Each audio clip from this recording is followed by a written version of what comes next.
Hello, Deb. Thanks for joining us. Thank you so much for having me. I am super excited to have you on the show. How you feeling? I'm feeling great. I'm really feeling great. I'm excited to dive in. All right, me too. Me too. All right, so folks, today we have Deborah Yager joining us on the show. Deb is an inspirational success story, changing her life for everything she didn't want. Unhappy relationships, food and drug addiction, feeling out of control with no way out. She was continually plagued by an unhealthy mindset, working in an industry that was keeping her trapped in a prison of her own making, sabotaging her growth to break through to a life she had only imagined others could have. Once Deb committed fully to herself, she was able to accomplish quick change using strategies and profound methods of transformation. Does that sound about right, Deb? Yes, it's been a long journey and a well worth one. You know, I had to read the whole thing because as I was reading that bio, I go, I could have written that. Okay, that is my story. And I find that for so many of us, how we find ourselves even to this podcast is through these similarities, these incredible similarities in our stories, and how these life transformation opportunities. I'm also an NLP practitioner. You're an NLP what? Master practitioner at this point? Master. Trainer. So it's just folks, so you know, it's NLP practitioner, then it's master practitioner, then it's NLP trainer. So she's next level. She's heading towards Tony Robbins status. So I'm going to have lots of questions because even in this bio, it's all about the similarities. But before we do that, can you tell us a little bit about what your normal daily routine looks like? Yes, absolutely. And I would like to emphasize that it's one of the things that has really kept me on the path of healing. Is the morning ritual. And my husband and we actually do it together. We usually wake up and I always will do some sort of tea, or sometimes if I'm feeling coffee, then I'll do coffee. And then I like to do a little bit of movement, getting my body moving, because I'm a little bit wired differently than my husband. He's one of those people that seems to be most of the time positive, and I seem to have the itty bitty shitty committee going on in my mind, so, and I've really, really worked through a lot of it. Those some mornings I find that I don't feel so great. And so getting that movement in my body, and whatever it is, push-ups, squats, or just moving around and putting on some music, shakes out that negative energy. Sometimes it gets trapped from sleeping. And then we like to dive into meditation. I do a series of meditation where I do some breathing. I also have dove in, and I'm a full initiate of the shamanistic practice of the ancient Huna. So it's a lot of fun. It's kind of like Reiki, though a little different. We have 36 symbols that you can meditate, and I remember when I went to school for it, it's kind of like going to Hogwarts school. And so you have these things that you can do, symbols with your hands, and you can use it for breakthrough and healing work. So depending upon the day, I'll do a meditation with that. I also do the process. I'm sure you've heard of it, Ho'oponopono. I have. I've heard it said. Okay, that's about as far as I can go with it. I have no idea what that is. So it actually is from Hawaii, and it's a Huna practice where essentially, in a nutshell, you imagine a stage below you, in front of you, and you have the infinite source of love and healing come through your body and come out your heart chakra, and you give the person on stage forgiveness, love, and then you cut the connection, the energetic connection between you and that person. Well, you can do it with yourself too. So I do it with myself or anyone that I feel like there was words that were not spoken.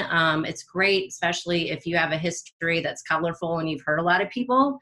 It allows you really to heal that process with them energetically and inside of you, especially those people that may not want to have anything to do with you. So you do this by imagining them. You're imagining whoever you want to make amends to, or Mhm. have, some sort of negative experience with. You imagine them on a stage, Uh-huh. okay, and you imagine the healing power of, what was that? The what was that again? Universal intelligence, God, I mean, Okay, however you like to language it. I okay, imagine it coming through the top of my head, coming all the way through the pineal gland, all the way through the throat chakra, down through the heart, and then filling up your body with love and light and healing. mm-hmm. And then as you're full of love and light, then you can give that energy through your heart chakra onto that person, filling them up with love and light and forgiveness. And then it allows you to say what you need to say and them to say what they need to say. And you can cut the connection that you have from them once you forgive them, because really at the end of the day, it's the forgiveness for yourself as well as for them that will allow you to move on in your life. And it's interesting when you do that with people, even if you haven't spoken to them, sometimes they'll call you randomly because I can feel the connection severed, and it's in a healthy way. We believe that even the people that you love the most, for example, my husband, I cut the connection with him every single day because I want to show up as a different person each day. And I want him to show up as his highest and best and most evolved every single day. And so when you say you cut, Mm-hmm. right? Is that how you're cutting the connection? Yeah. Have you ever heard of cord cutting? I know it's a little woo. No, this is fascinating. This is why I knew we were going to go all over the place on this interview. Okay. I absolutely knew. So let's just continue on the woo factor. Okay. So go ahead.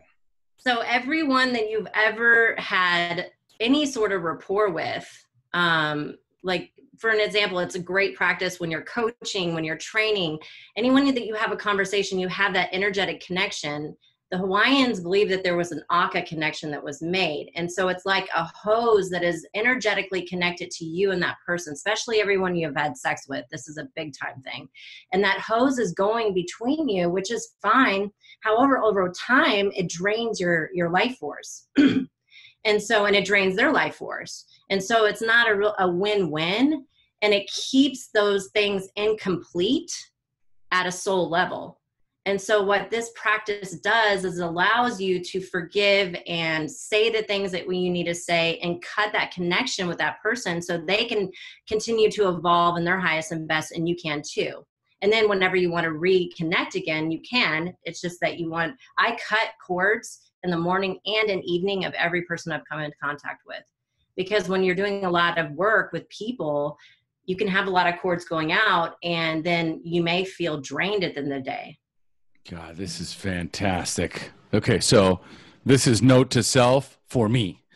So this is, of course, I deal with clients every single day. And some of them, I mean, today was one of those ones where I actually had a 2-hour session. Yeah. Okay? So, I mean, there's incredible amount of energy on both sides. But holding that attention, holding that focus, paying attention, being present, all that requires a lot of energy, right? And so now I recognize where it's like when you're done, it's like, wow. I'm kind of drained, right? So I need some water. So I start drinking lots of water, right? But I love this idea of cutting the cord because I'm connected to you. Do you do that after you have sessions with clients? Absolutely. Okay. Yeah. So what do you do? You picture them on the stage. Is that what you do? Yeah. I picture them in their highest and best, and I have all the life force energy flow through me and then out my heart, giving them all the love and healing so they're full of love and light. And then when they're done and you feel like internally, shift that they're totally complete. And then I have this beautiful sword that I have in my right hand, and I cut the aka connection, and it falls to the ground, and it goes back to them, and it comes back to me. And it just allows you to maintain the integrity of your energy. Okay. So you visualize yourself cutting the cord. Mm-hmm. Wow. Or you can do scissors, or You can have your helpers. If you have, spiritual helpers, they can cut the cord for you. Okay. All right. This is fantastic. This is fantastic. I love it. And how long have you been doing this practice? Well, I started doing that practice after I became a trainer. I mean, the school that I went through for NLP and all the other modalities that I teach. So I'm a trainer of NLP, a modality called timeline therapy, hypnosis, and we do an NLP coaching model. My mentor, he integrated all of this into the body and knowledge. So it's more of a holistic approach to working with clients from the spiritual, the mental, the emotional, and the physical plane of the body. And so I used it for my own thing of healing myself and then also forgiving myself for all the people that I may not have treated the best during my rampage. Mm-hmm. So that was part of my practice and healing. And then I also implemented it very quickly into the way that we do our trainings and how I approach coaching clients. Okay. So you went through the program and now you and your husband have your own training program. Yes. Where you take people through the same process. Yes. With our own, approach, we have the right to use the content. And then we also put our own body of knowledge through experiences that we integrate into it as well. Okay. So we certify people at practitioner, master prac, and trainer's level. Wow. And how long have you been doing this now? So I started my journey of NLP in 2011. That was my my first introductory training. My first breakthrough training was 2012. And I was still using at that point halfway through the training. And that, wow. Yeah, I was bad. I mean, give you a little backstory. So I started escorting and stripping. I started stripping first, but escorting soon after when I was 17. I started using when I was early teens, like 11, started drinking heavily, got into all kinds of, street drugs, pharmaceuticals, all that stuff. I was on a mission to really kill myself. I didn't have the balls to actually do it, thank goodness. But that was in the back of my mind. I was punishing myself because I felt I was so unworthy and not good enough, and I wasn't going to amount to anything. Do not stop. I mean, like, holy cow, drop that bomb on us. And I don't even know where I was at. Like, holy cow. All right. So we're on NLP practitioner. And I was like, I started stripping and escorting when I was 17 years old. Okay. All right. Fantastic. Yeah. So here's the best part of coaching. All of these are just behavior, soothing mechanisms to deal with underlying issues, right? And you started using at 11 years old. Mm-hmm. So what was it that you discovered about your childhood that you were soothing over in the first place? Yeah, I mean, ever since I could remember breathing, I always felt this deep-seated unworthiness. I was plagued by fear. I was afraid of everything. In fact, looking back now, I had phobia behaviors. I remember choking on something I was scared to swallow for a couple of years. I would have these terrible dreams where I'd wake up in panics. And and then it also compounded because when I first started going to school, I started struggling in school. I got labeled, learning disabled. And I remember right around that time, I pretty much gave up on myself. I gave up on my ability to learn, to be smart. And I didn't believe that I was good enough, smart enough. And I made a decision that I wasn't going to ever amount to anything. And so I started actually manipulating. I was very intelligent, just not in the traditional sense, manipulating my teachers to doing the work for me. And I got put in the behavioral kid class. And so I was very good at not being a problem. And so the more I had people doing things for me, the more power I got out of it. Mm.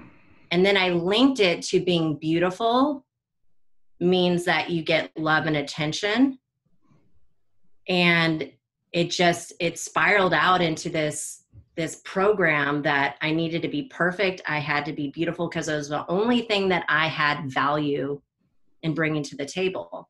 And the more that I couldn't read, because it was a self-fulfilling prophecy, because I made a decision that I wasn't ever going to be able to read or write, the belief was born. And so it was my reality. And so the more that I didn't have those skill sets, the less capable I felt, and the more unworthy I felt. And so it compounded. And by the time that I was in junior high, I remember I was so far behind. I was like, I'm never going to catch up. And so I started acting out. And I remember being so fearful of everything. And I remember the first time that I started drinking and smoking weed, I felt like I could be myself. Mm-hmm. I felt like the person inside of me, I actually could shine. And I remember drinking and like lashing out because I had all this repressed stuff of who I wanted to be. And I was so angry at myself. I was angry at the world. I was angry at everything. And so it gave me that power, and I was addicted to that power. I was also very addicted to the dark side of people. I thought it was fascinating.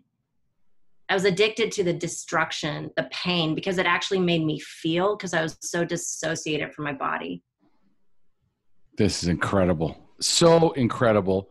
I just finished speaking in Miami, and the title was The Healing Power of Letting Go. Mm. And that's what I was holding on to. I was picked on, bullied, made fun of for all of my childhood, right? Up until I got into high school and started drinking. And so I was terrified. I was filled with fear. I was constantly every day going to school thinking, what's going to happen next? Who's going to pick on me today?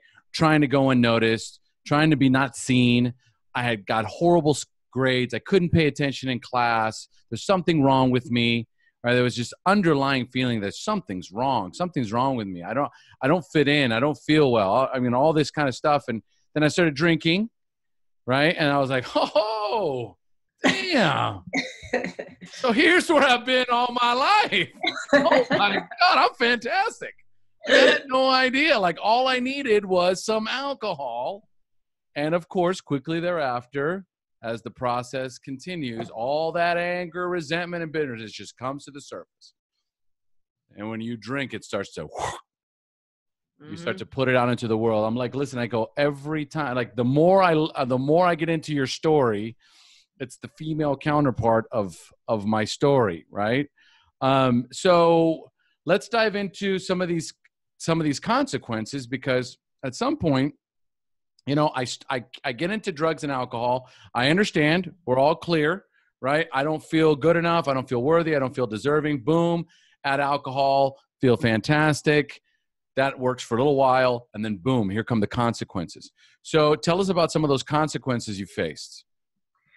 So, and I want to talk about this. So I wound up in rehab pretty early. It was about 17. I wound up because I had gotten arrested and all this stuff. And so there was an intervention process that happened, and it was the traditional, I went to the 30-day drug and alcohol live-in type of place.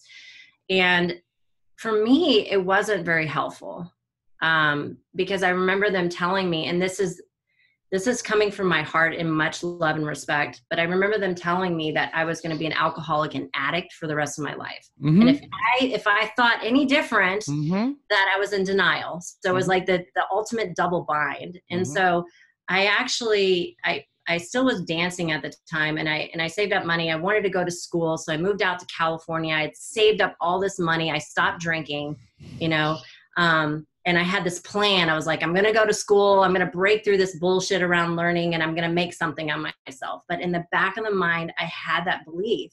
And so every time that I would drink, then it would say, oh my God, you're going to relapse. Blah, blah, blah, blah, blah. And so then it became the self-fulfilling prophecy. And then I started using again. And then I got into really bad stuff, bad relationships. And then fast forward about 10 years, at 29 years old, relapsing on meth again, an abusive relationship, waking up and realizing, oh my God, I can't believe I'm dead. I'm not dead. And I knew that if I didn't change something, I wouldn't be alive. Like my idea of my projection of life was maybe like 6 months. Wow. Yeah. And I decided that I needed to change. I decided that it was life or death, or I was going to wind up in jail again. And so that's when I made that. It was the universal opening. I decided that there had to be something more than the life that I was living. So take us into the rock bottom moment. Mm-hmm. Well, it was, and it's so funny because a lot of people say, was it that one time pivotal point? It was many, many rock bottoms. The lowest of low for me was, a whole year straight, I smoked meth, and it was nuts. I knew that and I prayed to God every day that he would get put in jail, because I knew that I didn't have the strength to stop. Like, my entire life was around the next rock, the next rock, the next rock. The only reason why, and like, I was getting pimped out to go to work to get the next rock. And he got put in jail. And then I decided that I wanted to, try to figure out how I can create a recovery. And so I cross-addicted into pills and other things. So there was many rock bottoms. The pills got out of hand. I was taking so much. And there were so many times where I'd wake up and just realize, oh my gosh, you're alive. And for me, I think that it was just an opening in time that I was praying so much for help that the mentor appeared. Who was the mentor? I think the last rock bottom was really crawling to the mirror and looking at myself and realizing that I didn't even know who the fuck I was. Man, there is nothing like that completely outer body experience that happens when you're staring at yourself in the mirror. Because I hated looking in mirrors. I avoided mirrors like the plague. I did not want to see myself. I looked horrible. Yeah. Bloated, distended. I wasn't one of those. I did a lot of cocaine, and I wasn't one of the skinny ones. Okay. I was just completely, because I drank so much. So I drank so much to manage all the cocaine use. And I was just bloated massively. I mean, I weigh 200 pounds today. I was weighing 230 pounds when I got clean and sober. And my eyes were so Chinese because I was so swollen that my eyes were just squeezing. So I looked literally like I was Chinese or Asian, right? You know what I mean? Like, it was that bad. I looked physically sick. So I avoided the mirror. So I can totally, like, I'm just picturing this whole, I'm crawling on the ground, looking in the mirror like this horror movie, or like one of those rock bottom, meth stories where you're like, holy shit, I can't believe she's still alive. So that was. And I think too, I wanted to preface this too, because I had such a fucked, excuse my language, but I was also taking anabolic steroids for the last year. So I looked like a man. I had pox everywhere because I had such a I had body dysmorphia. It kind of goes along with dancing and stripping and that whole career choice, because you're always trying to be this perfect version of whatever you think it is, and it's so distorted in your mind, and it's of survival. And I remember looking at myself, and I'm like, my voice actually lowered from taking that stuff. My body had changed, and you talk about bloating for real. Oh my gosh. And having pox all over my neck, and I didn't know who I was, and I didn't even know what I was at that point. I was very confused. What an incredible story. Like, I am trying to even remotely picture this chaos, this feels like end of days, sort of just absolute train wreck chaos, Nagasaki, right? Like, everything is just exploding around me. And I am putting anything and everything into my body to try and fix me. Mm-hmm. and I am just killing myself. And on top of that, I'm just praying for help. Was there ever a time where you prayed for death? Yeah. It would have been easier. But there was always something there inside of me during the whole time. I didn't want to give up. Yeah. I was stubborn. Yeah. Like I had a huge chip on my shoulder of like, I had to prove something to someone or something. And what was you had a huge what? A huge chip on your shoulder? Yeah. I mean, death sounded too easy for me. If that makes sense. No, I love the idea of the chip on the shoulder because the chip on the shoulder represents injustice, right? I'm fucking pissed off, man. Like I was fucking cheated. You know? Like somewhere along the lines, it's not all me, right? Like, sure, all this stuff is going on around me. There was a notification. I don't know how that happened. Snuck in there. Did you hear that? No. Okay, good. You know, there's all this like rage and anger, and all of that came from a sense of injustice. All the times I was picked on and made fun of and bullied, somebody had to fucking pay, man. You know, I watched way too many movies with Steven Seagal, you know, Out for Justice, tons of revenge movies. And I'd sit there and like, yeah, man. Yeah, like I wish I could go back and you know, live through all of that crap. But there is this sort of like, you know, chip on your shoulder, right? There's this thing that's kind of holding you together that still gives you this fight. You know, you still got enough fight in you to keep going, and you're just putting all kinds of stuff in your body to keep moving. And in the meantime, you have no idea. You're just playing mad scientist, you know, putting all kinds of cocktails of drugs in your system. And it's like, what do I do? Like, what do I do now? Right. And at some point, I'm at this point where I can't do anymore. I've tried everything. And I guess to a certain degree, like for me, I gave up. Like in the end there, it was a complete surrender. Like I remember praying for death and just going, God, either get me clean or take me out of this world because I can't do this anymore. I cannot do this any longer. I was 31 years old. My wife was 6 months pregnant. She wasn't even 6 months pregnant at the time. She was like 3 months pregnant, right? I was a complete disaster. I was a 00 going in the other direction. I was worse than I'd ever been in my life. I served no purpose. And I was just like, I got nothing left. And then, you know, I had that like aha moment, that spiritual awakening the next day that said, you know, somebody a long time ago suggested you should go to one of those 12-step meetings. And boom, that was it. That's where it started. It was like in this moment, but I was ready, man. Like I was done. So you're on the floor, staring at the mirror, like, I can't do this anymore. What happened next? Because I was always into working out. That's how I met my mentor. She had gone through all the programs of NLP, and I watched this woman take working with clients in the park with this hot Pilates kind of workout model to owning our own studio to very shortly after that doing teacher trainings. And now she's international and she goes around the world teaching her hot Pilates model.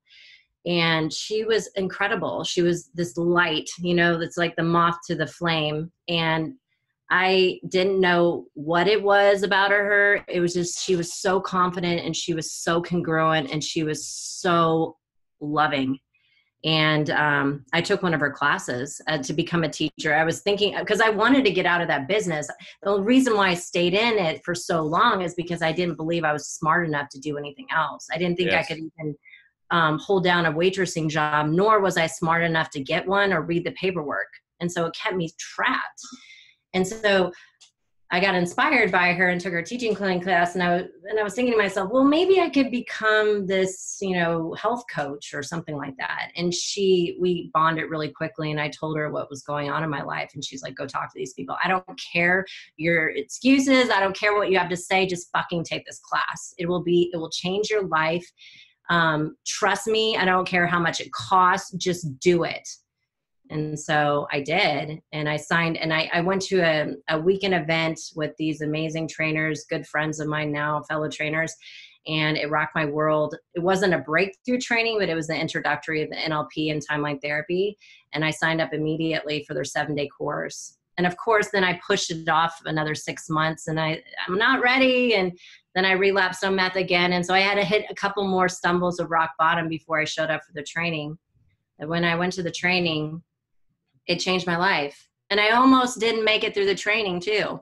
3 days in, I said, fuck this. I'm leaving. I can't do this. I'm not smart enough, because it's all like in the beginning, it's designed in such a way to have your stuff bubble up to the surface. And the first 2 days is all learning of language and a new way of looking at language. And so of course I'm like, I can't do this.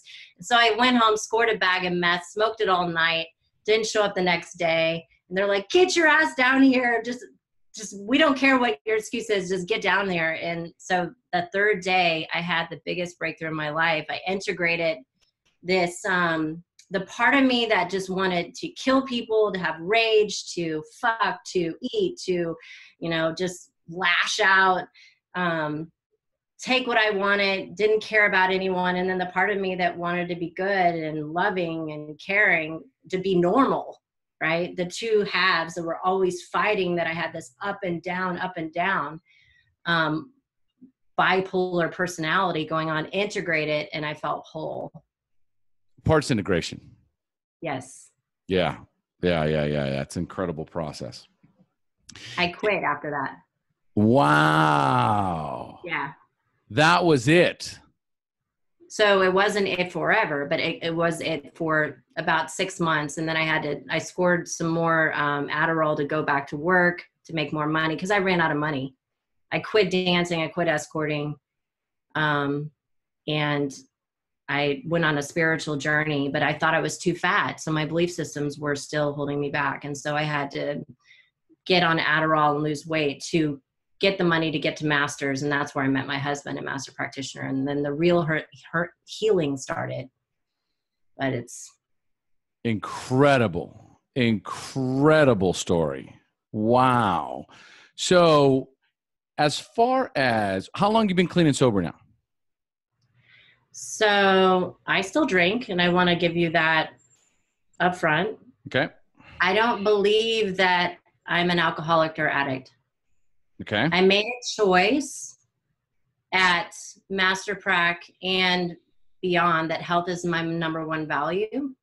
Yes. And I can have wine once in a while. I had a glass of wine last night with Games of Thrones as a celebration. It's not a numbing mechanism anymore.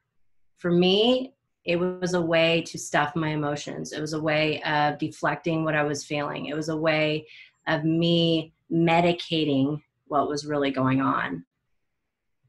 Now, I'm not advocating that for everybody. And it's been a long journey of defragging those beliefs around addiction and believing that it is a stuck state and it's something you can't heal. Yeah, no, I couldn't agree more. Now, as far as obviously the meth, the Adderall, all that stuff, that's all gone. Yeah, that stopped in Master Practitioner 2013. Okay. All right. So I threw all that out. I had pills that I was taking halfway through Masters, and then the goal was to get to Masters to quit, and I quit, and I haven't touched it. Okay. So for 6 years, you've stopped doing all the drugs. Yes. And occasionally you celebrate watching Game of Thrones and a glass of wine. Yes. We just had a conversation. Who was I just having a conversation with about Game of Thrones? Oh, it was in my mastermind. It was in my mastermind call. And somebody had said, oh, do you watch Game of Thrones? I go, no. Oh, I don't want to give it away. I go, I'm never going to watch it. So anyway, so they were talking about. It's a violent show. I have to deprogram my unconscious mind after watching it. Seriously. it's violet is crap. Oh my God, this is incredible. What an incredible story, Deb. I mean, wow. I'm just kind of still blown away from what incredible story of transformation. Like that's the best way to describe it. It is complete. It is a complete transformation. And the power of what I would say here is personal development and growth. It cannot be undervalued. Today, one of the fastest ways, one of the biggest shifts in my life happened when I hired my NLP coach. Before I even took the practitioner training, I had done a weekend workshop and absolutely loved everything about it. My wife and I took a weekend workshop, and I said, I want to do the practitioner training, and I also want to hire you as a coach. And I did one-on-one coaching with him. We did about 9 sessions, and my life just exploded from there on. Like, so many of my limiting beliefs were crushed. And then from there, it was just like, I got another coach, and then I would join another mastermind. And then I went to UPW. I went to Unleash the Power Within, Tony Robbins. Just this constant, sharpening, iron sharpens iron, the idea of that. So it's just I'm constantly trying to stay on top of things so that I can be the best version of myself, to coach on a higher level. Like what I just learned from you today about the energy clearing, right? Cutting the cord cutting. I was like, dude, okay, adding that. And here's the cool thing about personal development. It is fast. It is effective. Once you're on this path, when somebody throws something at you, I'm like, dude, incorporated, right? There's no fear. There's no hesitation. You just move into action. And a lot of times that's what's really preventing us from getting to the next level on anything. What's that first step? It's like this terrifying, paralyzing fear that I can't do this, that I am not good enough, that I am not worthy, that I am not deserving. And so someone presents something to me and I don't even remotely take a step forward, paralyzed in fear and uncertainty. And so this is why my shift in the recovery revolution was like, what I have learned, what I have been able to incorporate into my life, right? I want to bring to my listeners a story like this, where the idea that you're going to be an alcoholic and an addict for the rest of your life, and attaching yourself to that identity. Yes. Everything that you say, everything that I say, every word after, anything you say after I am follows you. Anything that follows I am follows you. So I am an addict, and I'm just kind of repeating that over and over again. I am an alcoholic. If I go to a meeting, which I enjoy going to 12-step meetings, I still identify as, because I don't want to be that guy either. Right. So I go in and I participate as. But usually when I share from a whole different place, right? I share from a place of empowerment, of love, of bringing value, of trying to listen to what's going on in the room. And then from there, allowing, the internal guide to deliver a message. I say this a lot, I am not the well, but I do enjoy being the pipe, right? I love to deliver the message. Right. And the message comes to me from all different directions. Thing is, I don't pigeonhole myself into believing that there is only one way for anything. I allow all information to come in. I allow it all to penetrate. Whatever I deem functional, whatever I've deemed to feel or deem worthy, beneficial, useful, I immediately grab it. Like, I'm grabbing this, I'm grabbing that. I'm going to use this shit tomorrow. Let's roll, man. Like, once you get into that stage, you could just take, and then boom, give it back. All right. I love this whole idea of kind of visualizing my client. They're on a stage, filling myself with love, or anyone that I have a resentment towards, or anyone towards I'm angry towards, right? It's like the idea of one of the biggest things that I talk about in my speech was that whole idea of justice is what I wanted. I wanted somebody to pay for all those years And justice was never going to heal me. Even if I got it, it wasn't going to heal me. What healed me was love. Right? And it continues to heal me, right? And this is what we're doing, right? We're learning how to love. That practice is all about unconditional love and giving it, right? And from there, the healing begins. Absolutely. And one of the major things about healing from that journey is, as an addict, I know that, and what, if you want to categorize all the different things that my behavior would have been classified: narcissist, obsessive compulsive, body dysmorphic, all of it had to do with myself and feeling sorry for myself, being a victim, and not feeling worthy of it. And it was like, okay, so I feel unworthy and I beat myself up and I'm criticizing of myself to get more worthiness from whom and what. It was this unbelievable cycle that I was in. And so one of the huge shifts for me, because as I was healing from this process and letting go of my own self-abuse, as well as the other abuse that I attracted, of course, I attracted lots of abusive people in my life. And so as I was healing from that, part of the journey was getting out of myself and starting to get back and share. And that's really what, at the end of the day, that's why I believe I'm here, and I'm sure you can share the same thing, is taking your experiences and turning it into transformation and helping others in the same situation. And knowing and forgiving yourself for being who you were, because I wasn't the best person, and there's still a part of me that likes some of those things that I used to do. And I'm not fucking perfect now. I still do stupid shit. And sometimes I will know that I'm doing stupid shit. And then I'm like, wow, you're doing it, but you like it somehow because you keep doing it. Right. And like working on yourself every day and being real and authentic and truthful about it and sharing this journey with other people.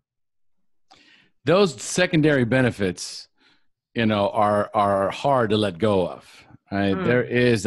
We did it for a reason. It served a purpose at the time. Everything is about an emotional state. Everything that we do is about creating an emotional state. I got a promotion, right? Why do I get a promotion? Because it feels great. I feel significant. I feel powerful, right? I feel good about myself, right? I love being in love, right? I love being in love, feeling in love. It's all an emotional state. I'm just trying to create this. So if I'm doing some kind of bad behavior, it feels kind of good. So, I'm kind of doing it, right? And here's the thing too. Here's the thing that I work with people all the time. Here's the very cool thing about being a recovering addict and being a coach, because I know what that's all about. It's the dopamine hit. It's the dopamine hit that happens the minute I start thinking about something that's not good for me, but I enjoy. And as soon as I start thinking about that thing, it just creates this sort of energy bubble inside of me. As soon as I start thinking about that, oh, remember that thing? Oh, man, that's so much fun. Or, God, I enjoy that thing, or whatever that can.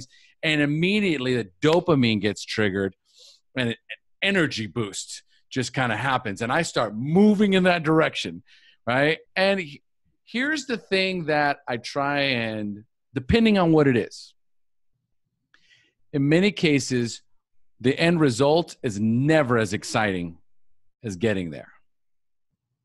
So I might do some dumb shit, or I might, embark on a certain mission or whatever the case may be. But it's all, in many cases, it wasn't as exciting as I thought it was going to be in the end, because most of it is just the anticipation of what is, what's coming, right? Of what it will be like, what it could be like.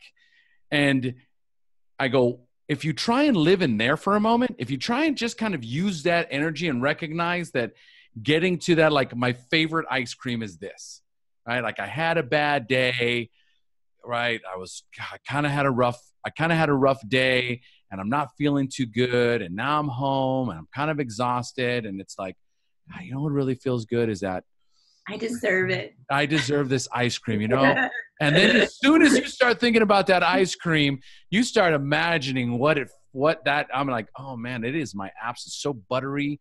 And I got those extra chocolate chunks in it. And and all of a sudden everything just starts firing inside of you.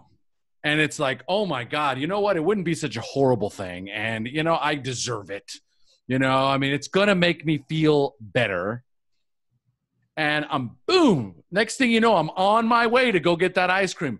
And there is nothing in this world that will create such clear, focused energy. Except for that moment when once I make that decision that I'm going to go get that ice cream, I'm living in that moment. 3 hours later, when I'm finished with the carton and I feel like I'm going to die. Was it worth it? I'm like, how do you repurpose that energy? How do you repurpose that energy? If you can find a way to channel that energy, that's where all the magic happens. Yeah. And it's a self-awareness, the moment in time where you can disconnect and ask yourself, really, what is this about? Mm-hmm. Where is this feeling? For me, it was always this incompleteness, this void that I could never fill, the metaphorical hole, and so this emptiness inside started within, and then I was searching for something outside of it, whether it be sex, attention, drugs, alcohol, food, praise, people pleasing. Negative emotions would sometimes fill that because it would make me feel validated and more whole. Mm-hmm. So having that ability to stand back and notice what was going on from a powerful mentor inside myself point of view, and then being able to cultivate and clear out and figure out and work through and get into an empowered moment and state, then you don't need that anymore. And in the beginning, I really, NLP it was the void that would fill the void of alcohol, drugs, everything. Some days I was doing clearing work, 3 times a day, because it was the only way that I could manage that and become self-aware. And then I noticed that it was becoming counterproductive, right? There was a point where I cleared it all. I had cleared it all, at least from what I was aware of at the moment. There was no more, and it was becoming an avoidant, it cross, whatever you would call it, cross addict into an avoidance strategy.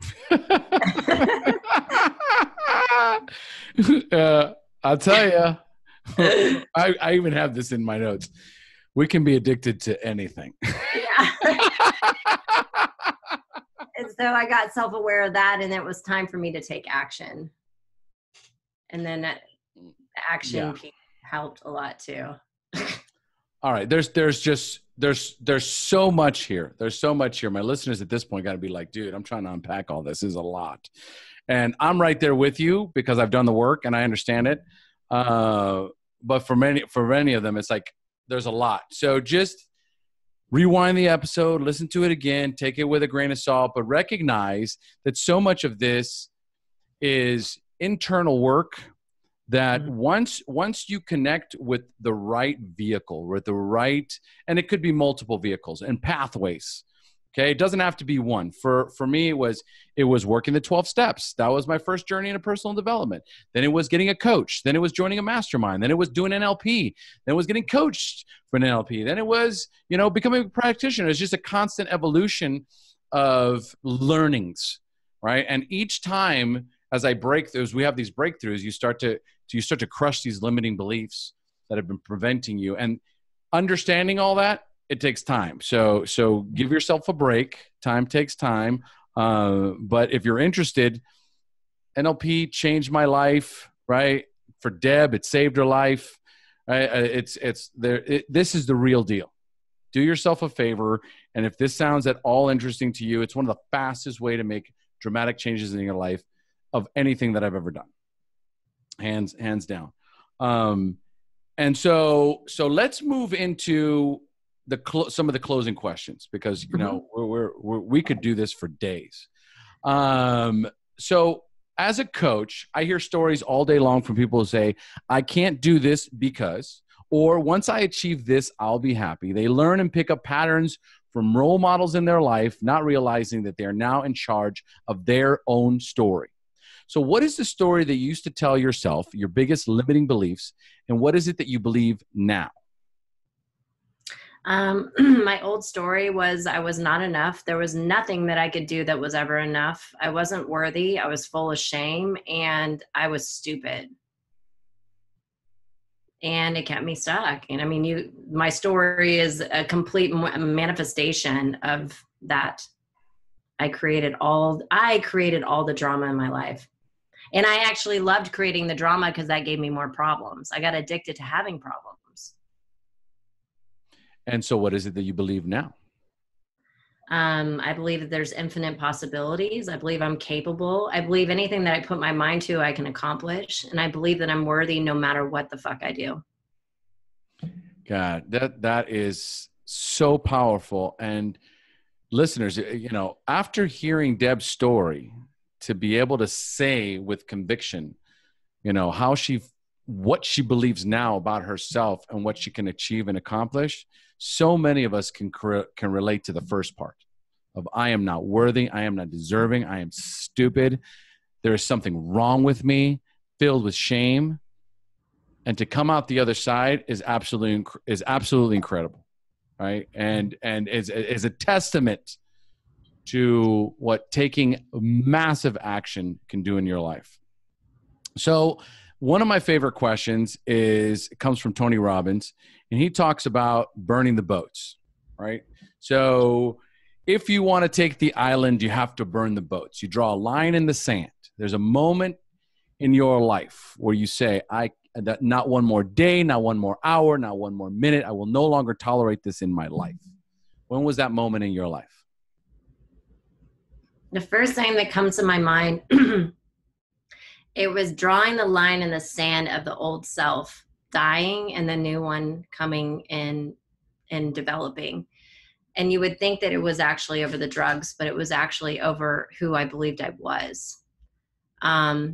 So I worked for my husband's real estate company in the first 2 years. So we met, and then I moved in with him right after, and I started working for him. And I still had that belief that I wasn't smart enough, good enough to do anything. And I really had this burning desire to become a coach. And then we went to trainers training. So of course I wanted to become a trainer, and I kept putting my life on hold because of my limiting beliefs about myself.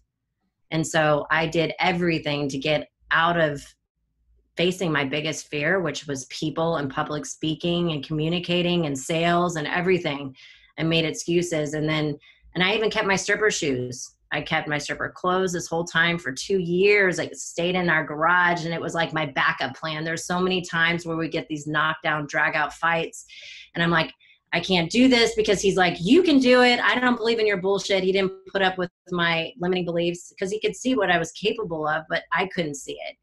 And we'd fight, and I would cry, and I would like run scenarios through my mind of leaving and calling my sugar daddy and scoring more drugs and losing weight to go back to whatever it was, forget I ever learned NLP, because I can't face the failure or the facing people finding out who I was, or face the shame of people knowing who I was, or who would want to buy from me, like all these different things of like, who am I to be teaching personal growth and development, which is crazy to me now, because I'm looking at it, I'm like, I'm the biggest testimonial. And Hell at the yeah. time, it didn't make any sense, because I'm like, what if they find out that I'm stupid, I'm not good enough?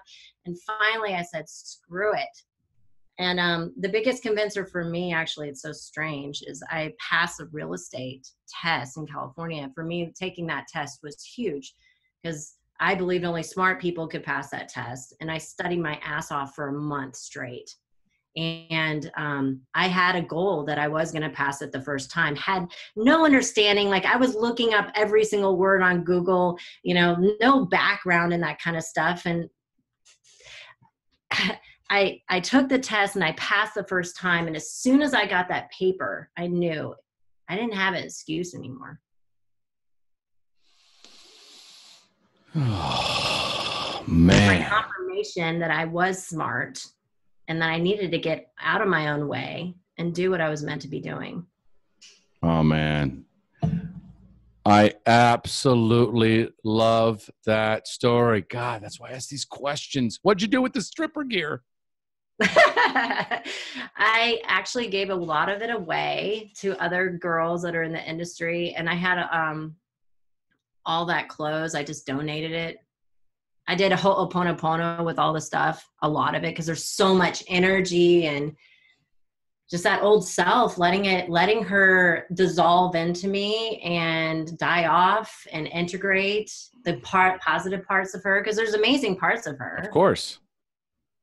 Very amazing things. So well, that is a role.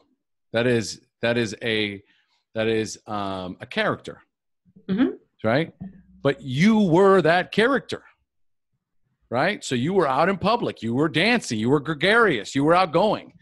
So all of that manifested itself through this character. And all you had to do was just grab all the learnings from it and reapply it into the Deb that you want to be, which is incredible. Incredible story. Whew. All right. Tell us about an aha moment in your life when you realized you were now moving in the right direction. I think it's trainers training for me. It was another one of those ahas, kind of like the real estate aha. I was against everything that was hard for me in that training. And I felt like I was barely hanging on with a thread. And I passed the final exam, and I had this last evaluator, and all my hopes and praises were in passing this. And then I knew that I had it, and I knew that it was another one of those things of like telling myself that I was smart. And I got this evaluator that was known as the hard one that, would get mad, get in the person's face, tell them how stupid they were. All my biggest fears was projecting out into my future, and I thought I was going to fail. And then at the end, he told me, he stood up and said, it would be an injustice to this world if you didn't go out and train this stuff. Wow. It was huge for me. And that was the seed that was planted. Wow, maybe I really could do this. And that was a shift for me that inspired me to really start this journey. Absolutely incredible. It reminds me of my favorite quote from Marianne Williamson, Our Biggest Fear. Have you heard that one? No. The Marianne Williams, is it Marianne Williams or Marianne Williamson? I always kind of butcher her last name. But she's got these incredible quotes. And one of them is that we are great beyond our wildest dreams. It's not that we are afraid that we are not. I'm going to find it because I'm doing her injustice already. And usually what happens is my assistant posts these great posts in my Facebook, and of course I can't find it right now. All right. So while I look for that, okay. That was an incredible story. Tell us real quick about your favorite books. What books would you recommend to our listeners? I was thinking about this when I got those questions. I really love You Are the Placebo Effect by Joe Dispenza, because it explains the science behind how powerful our beliefs are. And it's like the self-fulfilling prophecy. And it rings so true. I truly believe my beliefs have and had created everything in my reality. And even, this is another story for a different time, but also symptomology in my body. So there's dis-ease that I created because of my mindset. It's incredible. And I've also healed it through my mindset. Oh, no, all of it is through mindset. Whatever you believe, you will manifest, you will bring into your existence, right? I'm stupid. I'm not good enough. I'm not worthy. I'm not deserving. Okay. I bring that all into my reality, right? I am capable. I am strong. I am positive. I'm dynamic. I am a gifted speaker. After a while, something starts to happen. A shift starts to happen. And this recognition, this awareness that I am great, that I have this gift inside of me. And regardless of what happened, life didn't happen to me. It happened for me. And because of all my experiences, somebody comes to me and says, well, you don't understand. Oh, yeah? Try me. Yeah. Smoke meth for a year and survive. Right? And so here it is. Our deepest fear is not that we are inadequate. Our deepest fear is that we are powerful beyond measure. That's part of the Marianne Williams famous quote. And there it is. Right? Who are we to shine so brightly? Who are we not?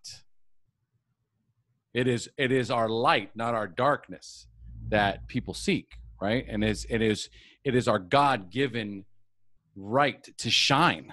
And a lot of one of my biggest things with 12 steps too is, be grateful, don't be proud. And so I'm like, when you strip someone, when you give someone or you take away the ability for someone to shine brightly, to really step into their greatness, right? It dims their light and thus prevents other people from shining as well. We lead by example. The brighter we shine, the more permission we give others to shine as well.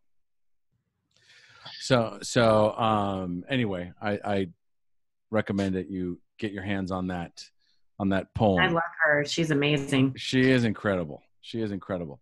All right. So 2 more questions. Let me see where we're at right here. Okay. What are your 3 most powerful I am statements? I am worthy 100%. And I am capable and I can do anything I put my mind to. And I'm happy with myself now. I love it. What is your personal success formula or blueprint for success? So first it's desire, which creates intention. Without desire, there is no success. And because I've talked to a lot of people about, recovery and addiction, there has to be a desire. If there's no desire, it ain't gonna happen. Just in my humble opinion. Yes. So there has to be the want. And then when you figure out exactly what you want, it creates intention. And then with intention becomes inspired action. And as you take inspired action, I always say the best way to do personal growth and development is jump and figure out what's preventing you. Instead of what's preventing you, then jump. Because you don't really know what's preventing you until you step out of your comfort zone. You're like, oh shit, I got this fear. I got this. So it's like this constant flow of taking action and clearing as you go and taking more action and gaining strategy, because you don't know exactly what specific strategic action to take most of the time until you get out there and you start testing it. Yes. Fail fast. Fail forward fast. Exactly. Yeah. Fail forward fast. Just get out there and start failing. Looking forward to it. Right. Exactly. That's where you learn. Right. I tried this. It didn't work. Pivot, shift, take action, surround yourself with the right people. Okay. Yes. Constantly be getting feedback from the people that you value the most. They will guide you in the right direction. Exactly. People that lift you up.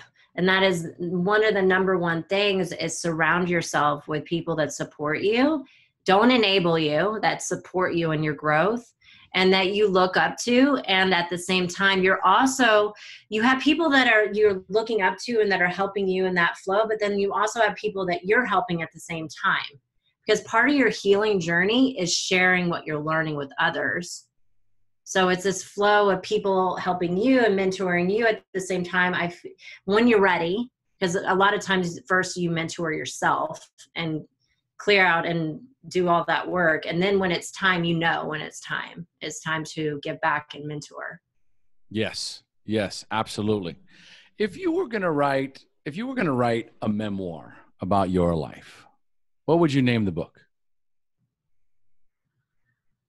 I'm in the process of writing a book. I just wrote a collaborative book with 23 other entrepreneurial women. about our brave stories in entrepreneurship. It's called We Empower, Be Brave. So that's a little chapter of my life, how I got to where I am and some of the strategies of success since I found NLP. For my life story, probably stepping out of the darkness into the light or something along those lines. I like that. Stepping out of the darkness. Or something around acknowledging and loving the darkness and finding the light inside of that. And I don't know exactly how to language that. Embrace the darkness. Embracing it. Yeah. I'm trying to figure out how to title this interview because it's so good. There's so many facets. I don't know how I want to do it justice with the title. Because even in the darkness is light, and that's why it's so important. And that's truly where you let go of shame and forgiveness for yourself, is when you have that deeper understanding that all that darkness that you either attracted or was your scenario in life, that lot in life, or what you chose to do, there was greatness inside of it. Did you just say even in the darkness there is greatness inside? Is that what it was? Yeah, something like that. Okay. All right. I got a lot to work with here. But if you come up with the perfect title, I'm down with it. So, Deb, what is the best advice you have ever received? Invest in yourself. I tell you, man, once that starts happening, you kind of get addicted to that. Well, and there's the thing too, putting people on on this evolutionary path of always learning. And then it's also taking it and applying it and taking other people. I also did the pedestal syndrome, where it's like, I put these people on a pedestal and compared myself and I wasn't becoming my own guru. And you're no guru to anyone but yourself. I love it. I love it. Stop comparing yourself to others. Yes. Woo. Yes, you cannot ever be them because they are already taken. Just be yourself. That's what you were here to do. Be yourself. Love it. Okay. What is one parting piece of wisdom you would like to share with our listeners?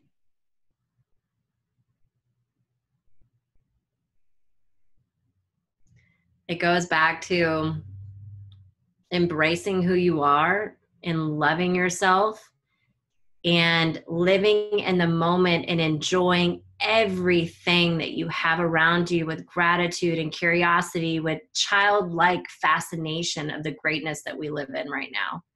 And accepting everything about yourself and knowing that you are enough. And with that, we drop the mic. Bam! We are closing with that. Deb, if our listeners want to reach out to you, get in touch with you, what is the best way for them to find you? So we have a website. It's called yagertraining.com, or you can find me on Facebook. I'm always on Messenger. Reach out to me. Instagram. Absolutely. As well, Debbie Yager on Instagram.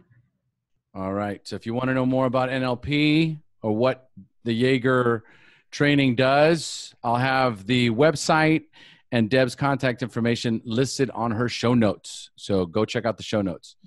Deb, thank you so much for joining us. Thank you. I'm so grateful to be on this show. This is my second podcast. What? You've only done 2 podcasts? Yes, this is new for me. You're a natural. You're an absolute pro. Yeah, but you probably do. You're doing tons of training, so you know how to speak. You got this. You got it down. Love it. I love it. Oh, Rebecca's the one who put us together. Yes, and I want to give a shout out to her and how grateful I am for that connection, and she's an amazing woman. Rebecca is amazing. How do we pronounce her last name? I don't know. Okay, hold on one second. Let's find it. I'm going to butcher it, but no, I'm not. It's Rebecca Hamner. So Hamner. I thought it was Hammer. I always just call it exactly because I missed the M and M right next to each other. I was going to call her that. I was going to say Rebecca Hamner. I'm like, that does not feel right. Right. So Rebecca Hamner, she's an incredible friend of ours. And most of us, just because I don't typically pronounce people's last names, but she has introduced me to a few rock stars. And I am super grateful that she introduced me to Deb because this story was amazing. Thank you so much. Thank you. And thank you for what you're doing. You too. We're doing amazing work together. This healing work. If there's not enough people doing this work, there isn't enough NLP trainers out there and practitioners because this will change the world for the better. As long as you use it for good. Yeah. With ecology. Exactly, with ecology. All right, folks, we've now reached the end of our show. Thanks for joining us. And as we say here in Costa Rica, pura vida. Can you give us a pura vida, Deb? Pura vida? Did I say it right? It's perfect. You got it. I know you've got to have, do you have some Latino blood in you? No, I don't think so. Is it Italian? I'm German, English, Irish, and Scottish.